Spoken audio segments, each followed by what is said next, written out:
So, as announced by Blizzard, this weekend is the weekend where 10.2.7 and the WoW remix Mist of Pandaria is open for testing, and that's what we have been doing. Therefore, we are now back with our findings on how things are going currently in the, testing phase of this new mode.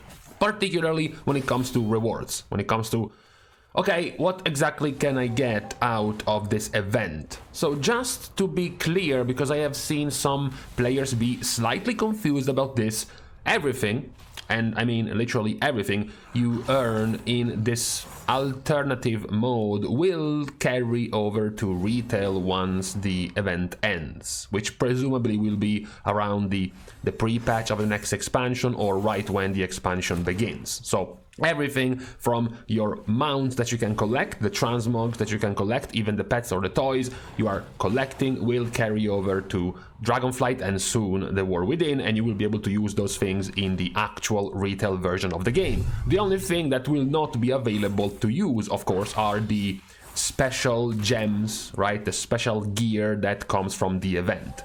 But in terms of everything basically you are collecting in the new mode will carry over to the normal version of the game once the event ends. So that's the first point.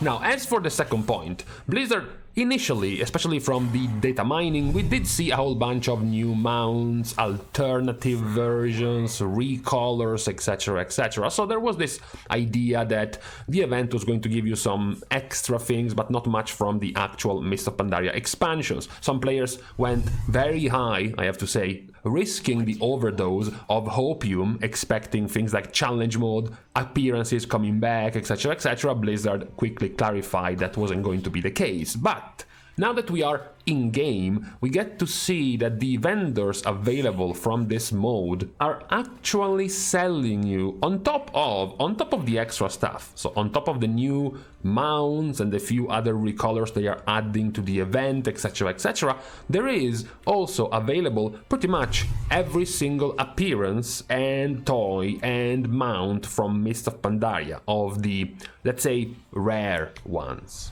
On top of that, the grinding, the farming you will have to do for any of these rewards is not going to be targeted at all. If you want the Huolon mount, also known as the Thundering Onyx Cloud Serpent, you don't have to farm the boss about 150 times. Much like if you want the Mage Heroic tier set from Throne of Thunder, you don't have to go weekly grinding Throne of Thunder to get the appearances. In this new mode, all you have to do is continuously collect bronze. Bronze is the new currency which you basically are going to be looting from everything. Quest rewards, boss kills, mob kills, daily quests, weekly quests, normal quests, everything will just award you with bronze. And then you go to the vendors and you buy whatever you want with the bronze you have collected.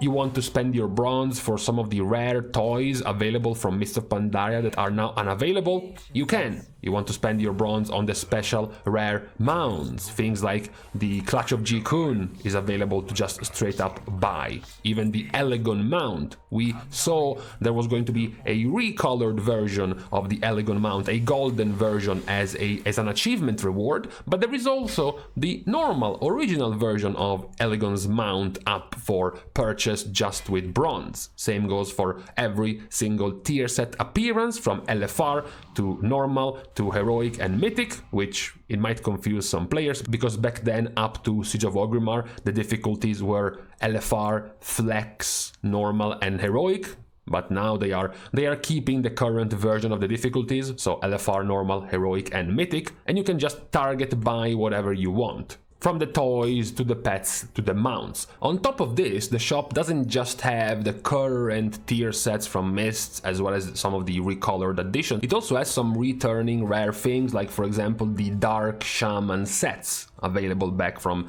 Siege of Orgrimmar. Now there are all 3 different Dark Shaman set recolors still available from the vendor. You have some rare, even removed toys like the Mini Mana Bomb or the Gastropod available from the vendor. You have recolors of the class set and weapon sets that were on the trading post recently. Those are also making a comeback from the vendor. Unfortunately, since I've also seen people mention this and ask this, at the moment, no, there are no tasks of Manoroth available from the vendor, not the original ones nor recolors. That's because pretty much up to now, everything that's being sold from the vendors when it comes to gear and when it comes to weapons is an ensemble, is like a collection of multiple pieces. Either it's a full set, it's a full collection, or it's not really anything. So for now, the single tasks of Manoroth are not from the vendor. So let's just answer that straight up.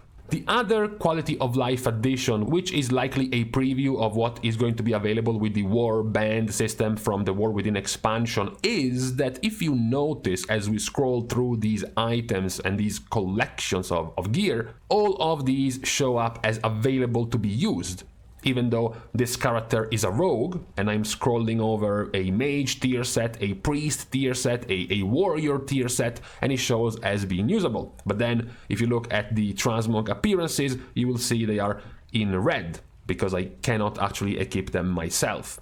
The quality of life in this example is that you can now use and earn, let's say, earn the appearances of any item in this game mode, even the ones you cannot use yourself. So, if you're playing with a rogue, but your main character in the normal version of the game is a mage, you can just buy every mage-related thing in this game mode. Your character in the game mode, like a rogue, won't be able to use those mage transmog appearances, but then in retail, your mage character will be. So you will not be limited by the class or the armor type you are choosing in this game mode when you are deciding what to buy with your bronze currency. This is the same treatment given to gear as to weapons. You can just buy anything you want, and then whoever in your account can actually use those things, they will be able to. Now, as for the grinding, because as you can see here, most of the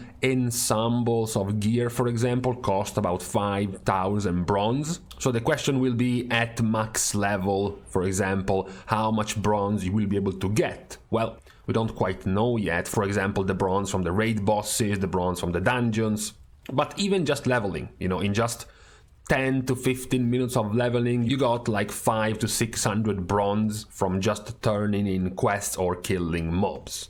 It will definitely be grindy for you to collect things, but the amount, the size and the scope of the rewards available is definitely more than worth. In this case, you're not farming Korthia for 1 month so you can get your socket on your gear at the end of it. You're not farming an entire faction to renown 20 just so you can get 1 title and 1 tabard. In this case, this kind of farming will come with a reward very, very often. Every 5,000 bronze, you can make a stop to the vendor and get yourself an entire tier set, for example. And then the next 5,000 bronze, you can get yourself another set of appearances for another character. So there are a lot of rewards in this game mode. Now, as far as the difficulty or the challenge of the game mode, of course, with these special gems, it's very hard to come to any conclusion about the difficulty of the content. If we have to look at our previous examples of the classic versions of the game, like Vanilla, TBC, Wrath, and now, soon enough, Cataclysm, it's unlikely Blizzard will surprise us with some super hardly tuned bosses from the raid, making it super difficult to progress there. And also, even if the raids were to be tough, you still have multiple modes in the raid, and very likely the best ways to farm bronze to collect all the appearances you want will not come from the raid, as even back in Mists, the raids were capped on a weekly lockout, so it's not that you can farm them for tons of bronze. It's much more likely, as Mist of Pandaria was known for, most of your rewards from bronze will come from dailies. I believe at its peak, Mist of Pandaria had something like 96 daily quests available at any given time. So that is very likely where the majority of your bronze will be able to come from. Maybe even farming dungeons, now that there has been no indication that Mythic Plus is being added to this game mode and that challenge modes are not back. Then the only thing we have left is heroic dungeons, which perhaps are also going to be a steady source of bronze once you reach max level. So that is what we have seen so far in the PTR. Of course, there is still a couple of days, almost a couple of days left to explore and investigate what's going down on this game mode. But for now, everything looks pretty good. A nice, chill, laid-back mode to finish the expansion where you can just collect everything you want, whether it is pets, mounts, or multiple dozens of appearances for multiple characters and classes. That's what the main point of this game mode is going to be. As well as some, wacky, funny things with all the different gems and power effects you can get from the game mode. But definitely the standout star of the event seems to be the ability to collect, the ability to earn many rewards from the event itself. So continuing to check things out on the PTR on this weekend, we are now leaving each other on this Saturday. Thanks of course, as usual, to all of the Patreon supporters for the contribution and the help to the growth of the channel, which can, as usual, also be supported completely for free. For example, you can like and comment down below on this video, as well as subscribe to the channel itself. Now, with these weekend things out of the way, thank you guys again for watching. See you guys tomorrow, and in the meantime, I think in the end they will cave in. I think in the end we will get some tasks of Manoroth up on these WoW remix vendors.